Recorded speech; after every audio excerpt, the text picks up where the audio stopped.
you're out there, you're riding, you're having a good time, and taking in the outdoors. The fight isn't over.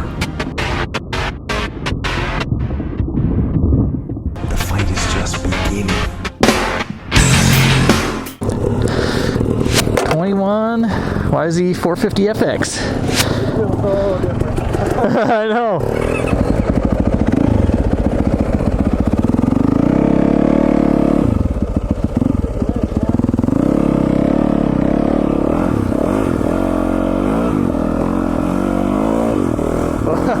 This feels so modern.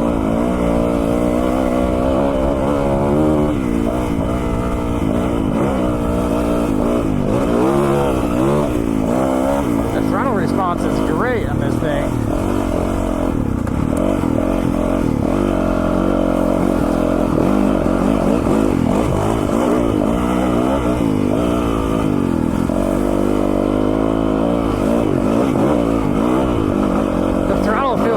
Light on this.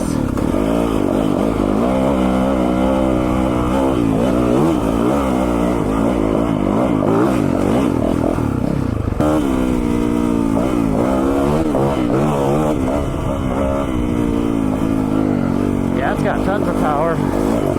I would say this has as much power, if not a little bit more, than the KTM.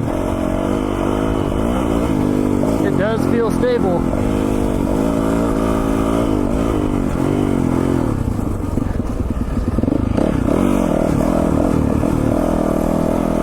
This thing is so easy to go fast on. Positioning wise, it feels like the front camber is more like my Husky than my KTM. Could be wrong though.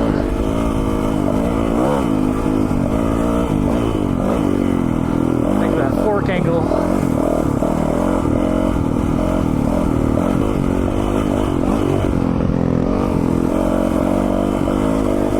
Still back there. Yeah, clutch feels good. The engine feels really good. It's really responsive. Like right when you hit the throttle, it's just right there.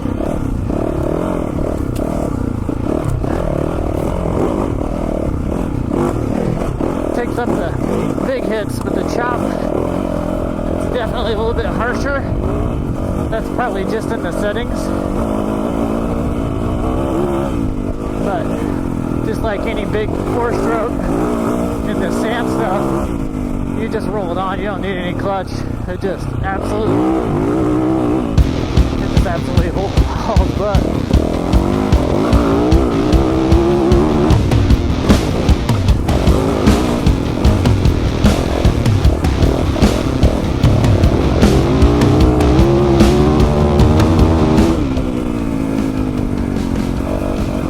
Yeah, it just hops up on top of the sand and just falls.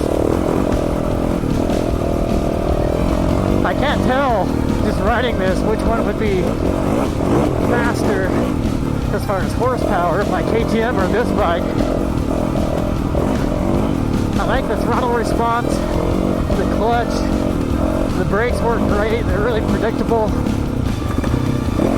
But one thing I don't like as much as my KTM, surprisingly enough, is the front fork feels harsher on this one. This thing doesn't deflect as bad as on the road did. Yeah, I noticed this one's a little bit harsher. It might be a little bit stiffer than the KTM. Oh yeah. But on the high speed stuff, this is probably way more stable. Yeah, that's what the Honda also was real good from having the suspension so stiff. I mean, you can just bounce that thing and it'd eat everything up over the bars.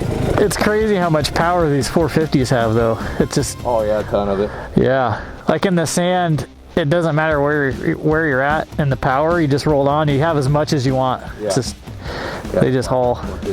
Yeah, I really dig the 6-speed too. This is a 6-speed, right? It's Yamaha's a 5-speed. Oh, is it? Yeah, it's 5 wide ratio. Oh, okay. First gear felt short. That's why I said that, because it. Yeah, it's got a real low first, and then it's got a tall. Like when you get up into 5th gear, it's a huge ratio change because you'll sit there, you'll be going, and then you shift, and it's just and you got. I mean, they got a ton of power, so you can. I think that's pull right through it, but I mean, in that gear, you're not going to find yourself Yeah. Rather than shooting down long straightaways and stuff. Yeah. So.